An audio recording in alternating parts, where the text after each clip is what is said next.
Imagine if your path to wealth wasn't a one-size-fits-all formula, but a laser-focused roadmap built around your unique strengths and passions.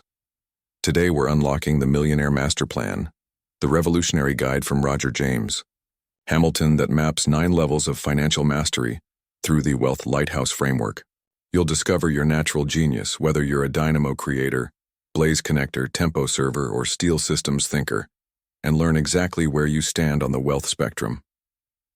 By episode's end, not only will you grasp the precise steps to move from infrared victim to ultraviolet legend, but you'll also be challenged by our exclusive knowledge check, designed to supercharge your mental clarity and cement these principles in your mind. Plus, stick around for a powerful surprise that will turbocharge your personalized roadmap and set you on the fast track to true millionaire status. Let's ignite your wealth journey, beginning now. You know that feeling when you're just bombarded with advice? Yeah. Like one person swears by side hustles. Right. Another says stocks, aggressive stocks. And then your neighbor's telling you about, I don't know, vintage comics or something. Yeah. It leaves you spinning, wondering which path is even right. And feeling like you're failing before you even start. Well, turns out the author we're looking at today, he knows that feeling intimately. Oh, yeah. He dove headfirst into publishing early on, with a friend. Lots of enthusiasm, but not much cash or, frankly, experience. A familiar story for many entrepreneurs. Totally. Yeah. Then, fast forward a few years, he's in Singapore trying to keep a magazine afloat. Okay. And bam, financial reality hits hard. His car gets repossessed. Wow. Publicly. Right there, in front of his house. Super public. Oof. You know what's really striking about that, though, is sometimes it's that harsh knock that really forces a change. Not some, far-off dream, but that smack of reality. Right. That repossession moment wasn't about finding some magic formula everyone else uses. No, exactly. It was the catalyst. It pushed him to commit, like really commit, to figuring out his own way, his path to financial well-being. And that's where the Millionaire Master Plan comes from. This whole idea that, financial success isn't one size fits all. Definitely not. So today, we're really digging into the foundational bits of his thinking. He pictures it as a wealth lighthouse.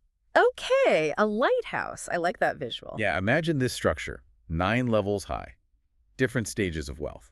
And it's broken down into 3 key sections he calls prisms. Prisms. Foundation, enterprise, and alchemy. Exactly. Yeah. Foundation, enterprise, alchemy. And it's like building anything real, isn't it? You wouldn't put in like a fancy sound system if the plumbing shot. Good analogy. No, you wouldn't. So the author's point, and what we're really focusing on today in that first prism, the foundation prism, is you've got to get your personal financial house in order first. Like, get the flow right. So we're starting right at the bottom, level 1. He calls it the infrared victim. Infrared victim, yeah. It's a strong term. It is, but it paints a picture, right? This is the level where you consistently have negative cash flow. Basically, more money's going out each month than is coming in. You're sinking deeper. Yeah. And you might think, okay, that's just being broke.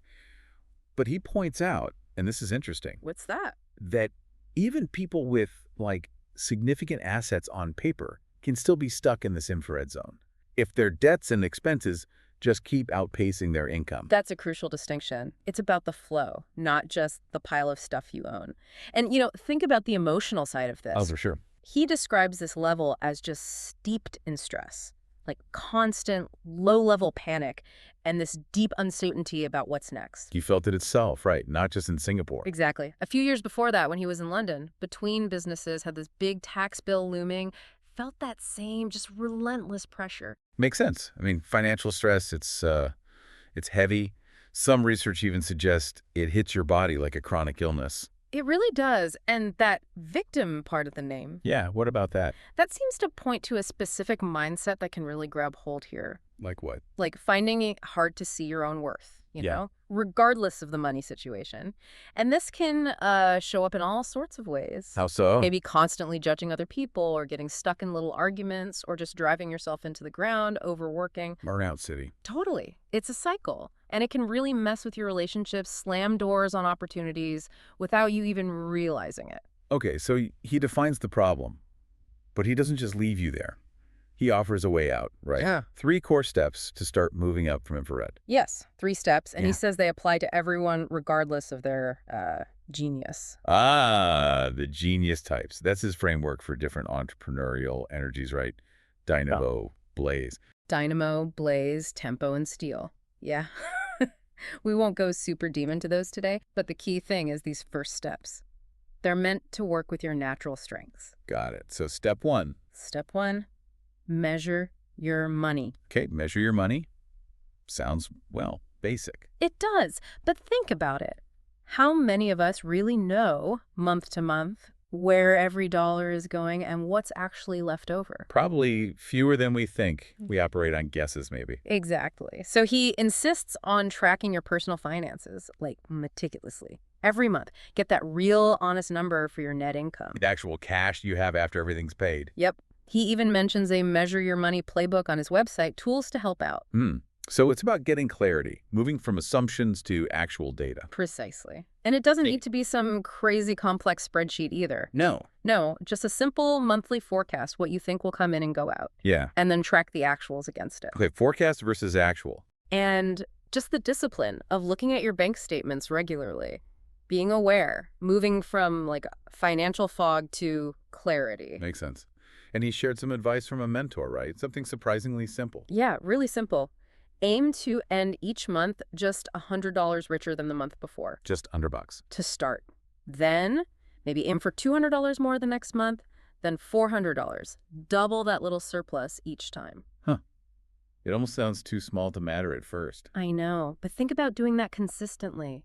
Compounding it over time, the potential for real growth is actually huge. It's the whole marathon, not a sprint idea, financially speaking. Exactly. Build that initial momentum. Get that feeling of control back. Okay, so that's step one, measuring. Step two goes beyond the numbers. It's commit to conduct. Commit to conduct. Okay, what does that mean? It's not just about cutting back on coffee, is it? No, it's much more holistic. It's about intentionally designing your environment. My environment. Like my desk. Your desk, yes, but also your relationships, the spaces you spend time in, even how you travel, designing it all to support your well-being and what he calls your flow state. Flow state. That feeling when you're just totally in the zone, productive, energized. That's the one. Yeah. And a big part of commit to conduct is creating a supportive rhythm in your life. A rhythm? Yeah, like setting up routines, annual, monthly, weekly, for planning your time, your activities. Not rigid schedules necessarily, but a framework. To avoid burnout, keep things balanced, stay inspired. Exactly. Yeah. And he even gets into designing physical spaces aligned with those genius energies we mentioned. Plus a fifth one, spirit. Interesting. Is there, like, science behind that? Space affecting mood? Oh, yeah, definitely. Environmental psychology backs this up. Our surroundings really do impact how we feel and how productive we are. He uses his resort in Bali as an example, doesn't he? Different pavilions for different work. He does, like a dynamo space for brainstorming, buzzing with ideas, a blaze space for connecting with people, tempo for careful planning, steel for deep analysis. Yeah. And a quiet space for vision stuff. Okay, most of us don't have pavilions. Right, huh? But the principle holds.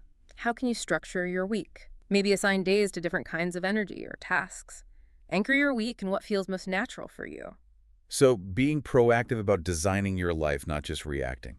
Got it. What's the third step? The third key step is do your duty. Do your duty. Intriguing. What's that about?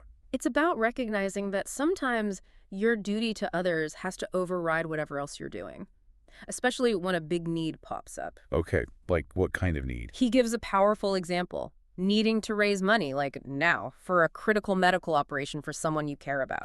Okay, in that moment, your regular to-do list, your business plan, whatever, it goes out the window. Exactly. That duty takes precedence. And what's amazing is how often that sense of responsibility can just unlock incredible resourcefulness you didn't know you had. Yeah, I can see that. Okay, so those are the three steps.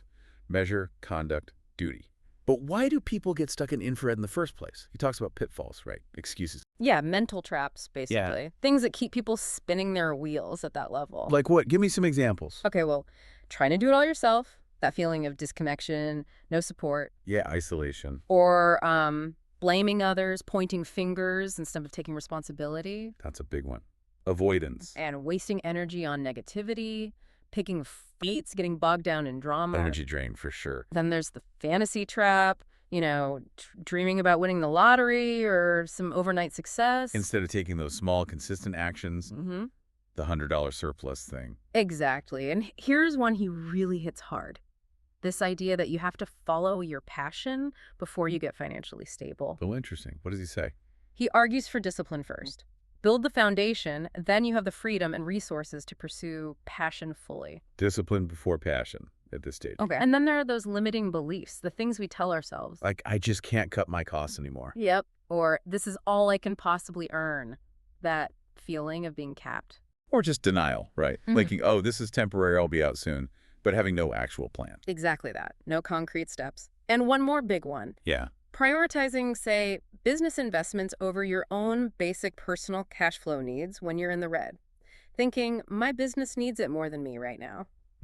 Robbing Peter to pay Paul, essentially. Mm-hmm. But Peter is... yeah. Wow, pretty much. He warns against that, especially in infrared. Wow, okay. That's quite a list of ways to stay stuck. But he offers some encouragement too, right? For people who might be hearing this and feeling that pressure. Oh, absolutely. This is really crucial. He emphasizes that being in infrared, it's not a reason to beat yourself up. It's not a moral failing. Not at all. He frames it as a shadow that can appear when your natural strengths, your genius, isn't being used or expressed. So it connects back to those genius types again. Yeah, briefly, like a dynamo type might feel that shadow, that financial drain, if they have no creative outlet. Okay. And a blaze. A blaze might struggle if they feel isolated, lacking connection. Tempo needs to serve. Steel needs to complete things. If those drives are blocked, it can contribute to feeling stuck financially. That makes a lot of sense. It reframes it. It does. And he wraps up that part with a really powerful and empathetic message. Just straight up, it is going to be okay. You are worth more than this. Yeah, that's important to hear when you're feeling that way. Absolutely. It's about acknowledging where you are, no judgment, and knowing your value isn't tied to your bank balance. Okay, so let's bring this together. This first deep dive into the wealth lighthouse. Infrared level. It's that ongoing, stressful, negative cash flow. Right. The stress is key. And the way out, the first steps, involve three things. Measure. Money, get real clarity on the numbers. Yep. Commit to conduct, shape your environment and routines to support you. And do your duty, prioritize obligations to others when big needs arise. Those are the foundational actions. And remember, how you do them will vary, especially depending on your natural genius. It's not a rigid formula, even at the start. Exactly. So maybe a final thought for you listening. Think about those common reasons, those excuses for staying stuck in infrared. We listed a few. Yeah, the blaming, the fantasy, the can't cut costs. Do any of those ring true for you? And maybe, just maybe, consider that very first step, simply measuring. Tracking your net income each month. Just that one thing, it's the starting block. It really is. And what's fascinating as we sort of wrap this part up is realizing how understanding your own genius, which we just touched on. Dynamo, blaze, tempo, steel. How knowing that actually shapes your whole journey out of infrared and up the lighthouse. That's kind of the next piece of the puzzle, isn't it? It absolutely is. It sets the stage for everything that comes next. We've really only scratched the surface of this millionaire master plan today. Lots more to explore. Imagine if your path to wealth wasn't a one-size-fits-all formula, but a laser-focused roadmap built around your unique strengths and passions. Today we're unlocking the Millionaire Master Plan, the revolutionary guide from Roger James Hamilton that maps 9 levels of financial mastery through the Wealth Lighthouse framework. You'll discover your natural genius, whether you're a dynamo creator, blaze connector, tempo server, or steel systems thinker, and learn exactly where you stand on the wealth spectrum. By episode's end, not only will you grasp the precise steps to move from infrared victim to ultraviolet legend, but you'll also be challenged by our exclusive knowledge check, designed to supercharge your mental clarity and cement these principles in your mind. Plus, stick around for a powerful surprise that will turbocharge your personalized roadmap and set you on the fast track to true millionaire status. Let's ignite your wealth journey, beginning now.